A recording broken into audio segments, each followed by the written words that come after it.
Oke, Bismillahirrahmanirrahim. Assalamualaikum warahmatullahi wabarakatuh. Selamat pagi, siang, sore, ataupun malam kepada para aslab, netlab. Jadi pada video kali ini saya akan menjelaskan tugas tambahan praktikum sistem operasi modul 5 yang membahas yaitu mengenai pipes dan input parsing dalam sistem operasi berbasis Linux.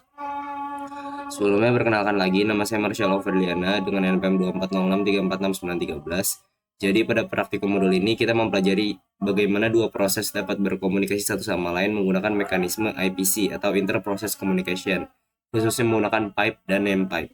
Selain itu kita juga mempelajari bagaimana program dapat memahami input dari user dengan teknik yang disebut input parsing. Nah, jadi dalam video ini saya akan membahas 4 bagian utama.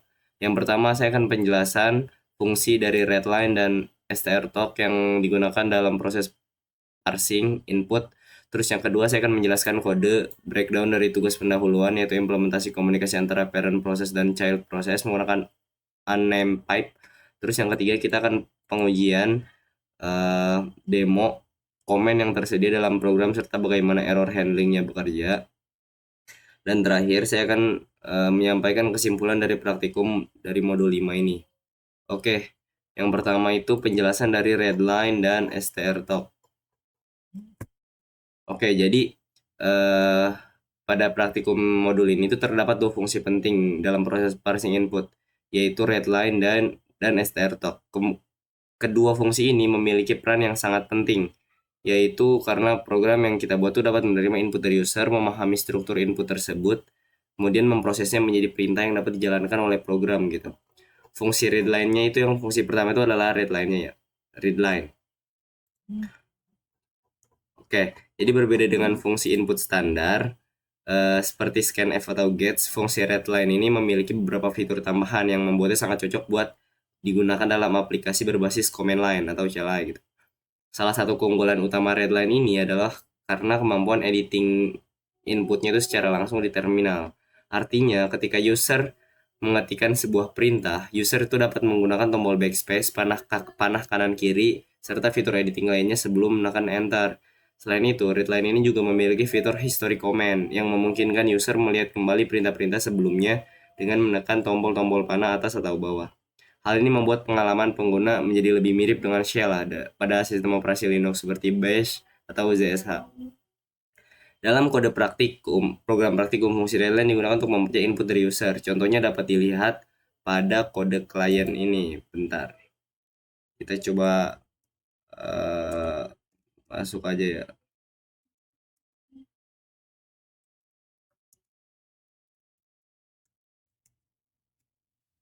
Sebentar.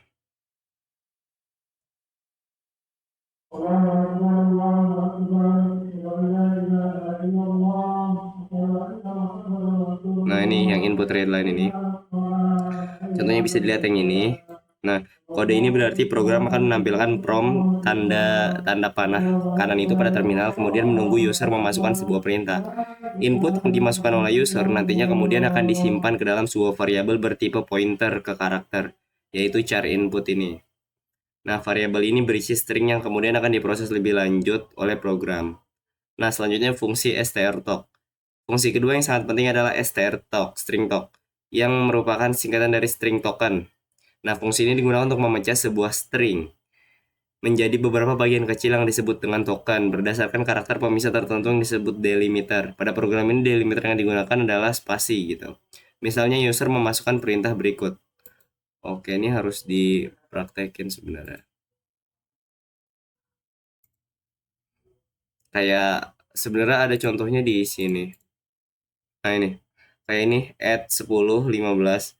Ini kan kayak dikasih spasi ya. Perintah ini sebenarnya merupakan sebuah string panjang gitu. Namun agar program dapat memahami perintah tersebut, string tersebut harus dipecah jadi beberapa bagian. Dengan menggunakan strtalk ini, string tersebut akan dipisahkan menjadi token pertamanya add, token keduanya 10, token ketiganya 5 gitu. 15. Nah, jadi pada kode server nih terlihatlah bagian parsing seperti berikut. Kita lihat ya sebentar. Uh, Paket yang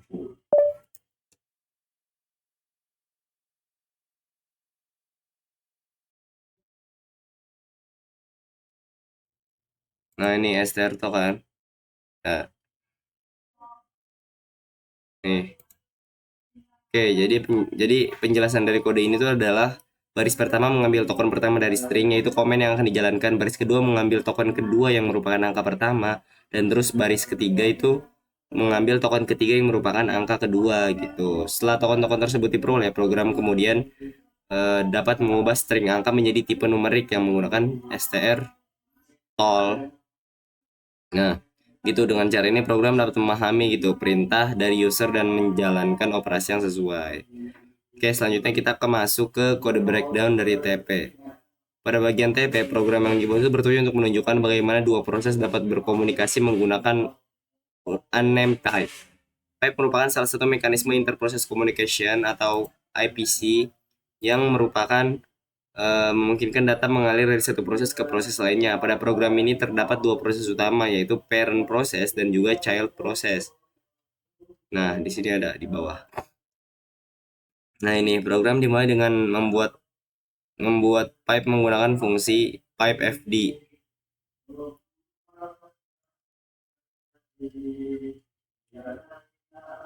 Oke, jadi file descriptor pertama yaitu fd0 itu digunakan untuk membaca data dari pipe.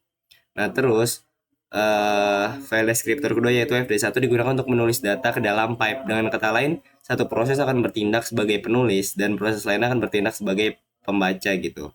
Proses forknya setelah pipe dibuat, program kemudian membuat proses baru menggunakan fungsi fork yang udah dipelajari. Fungsi for akan menduplikasi proses. Setelah fork dijalankan akan terdapat dua proses yang berjalan secara paralel.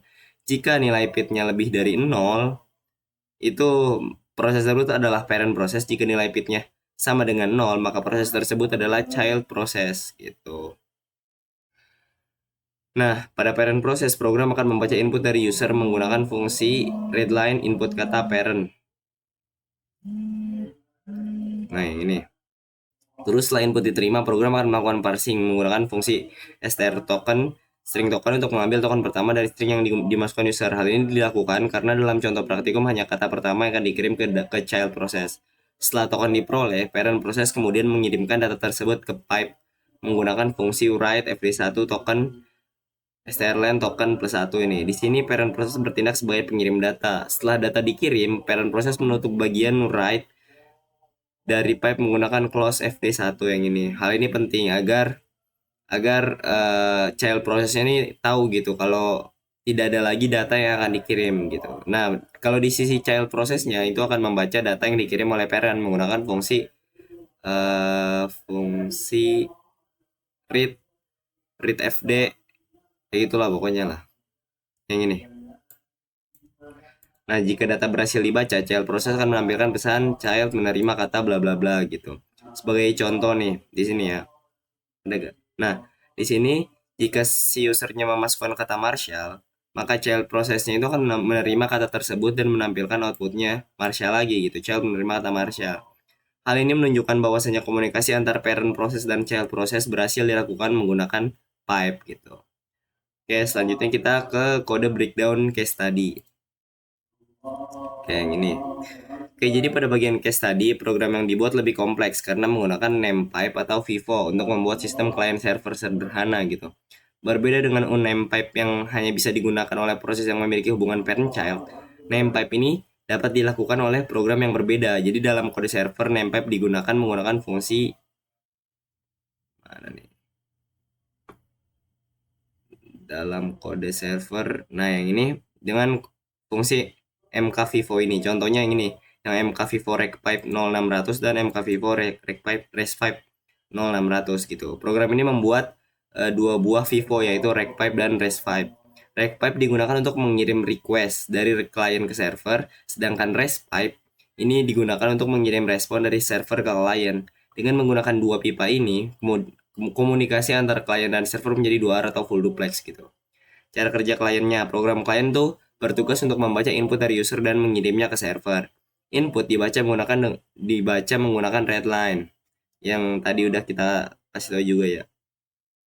Nah, setelah itu klien membuka request pipe dengan mode write, open, read pipe, OWR only.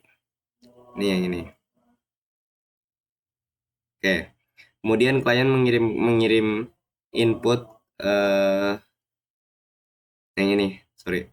Ini kan dibaca, terus setelah request dikirim, klien akan menunggu respon dari server. Klien membuka respon pipe dengan mode read, di read, open rest pipe, or read only.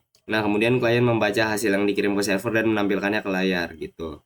Terus kalau cara kerja di servernya, program di server berjalan dengan loop tanpa henti menggunakan while satu ini. Jadi server terus-terusan nunggu request dari klien gitu. Ketika request diterima, server membaca dari data dari pipe menggunakan eh mana ya? Nih menggunakan read ft yang inilah pokoknya. Kemudian server menampilkan pesan log seperti server menerima request bla bla bla gitu.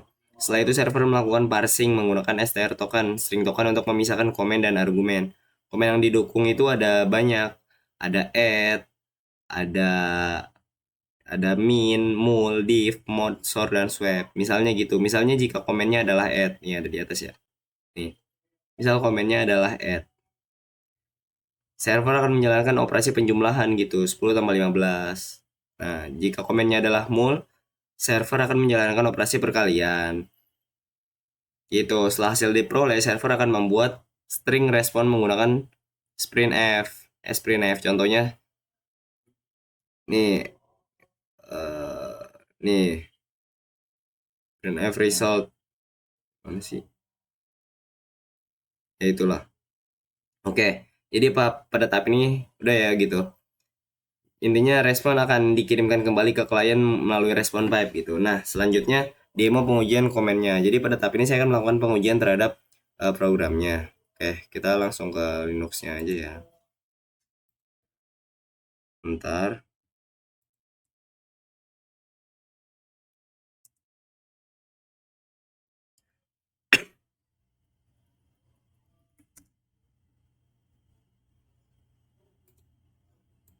Oke, jadi pertama-tama saya akan menjalankan servernya.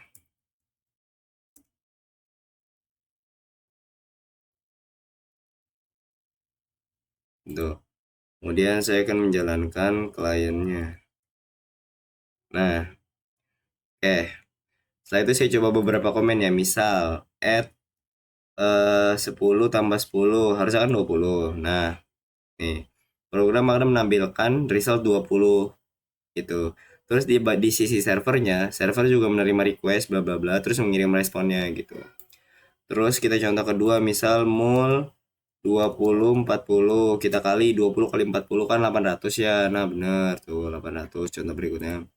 Terus web tukar angka 5 dan 15 misal. Nah, nomor 1 jadi 15, nomor 2 nya jadi 5 gitu. Oke, kalau misal komennya salah gimana tuh? Misal swap. Nah, error, komen tidak terdaftar. Komennya nggak dikenalin lah. Ini error handlingnya. Coba misal lagi, misal ABC, bla bla bla. Tuh, error komen. Ya, pokoknya komen tidak terdaftar gitu. Atau kalau misal error argumennya kurang, misal add 10 doang. Nah, dia bakal error argumen kurang gitu. Oke, oke, baterai habis. Bener ya.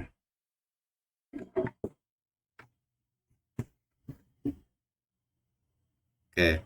Nah, jadi seperti itu. Jadi error argumennya bisa kurang atau misal pembagian dengan menggunakan angka 0 bisa gak? Nah, error karena dibagi dengan menggunakan 0 gitu. Terakhir, jika user mengetikkan exit, nah servernya bakal terminate dan keluar gitu. Server akan berhenti menghentikan komunikasi dan program selesai dijalankan gitu. Oke. Oke, sekarang balik lagi ke terakhir kesimpulan dari keseluruhan praktikum modul 5 ini apa? Oke, jadi pertama kesimpulannya adalah pipe merupakan salah satu mekanisme IPC yang memungkinkan dua proses saling bertukar data melalui kernel buffer. Terus kedua, unnamed pipe yang di TP itu biasa digunakan untuk komunikasi antara parent proses dan child proses.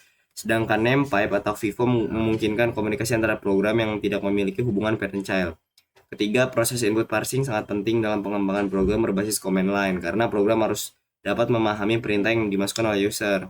Fungsi seperti readline membantu dalam membaca input secara interaktif, sedangkan fungsi string token itu membantu membaca input menjadi token-token yang dapat diproses oleh program. Melalui praktikum ini, kita juga memahami bagaimana merancang arsitektur client server menggunakan IPC di sistem operasi Linux. Gitu. Demikian presentasi atau tugas yang telah saya buat. Kurang lebihnya saya mohon maaf. Bila ada kata-kata yang salah atau kurang berkenan mohon dimaafkan. Sekian, terima kasih. Semoga bisa menikmati videonya.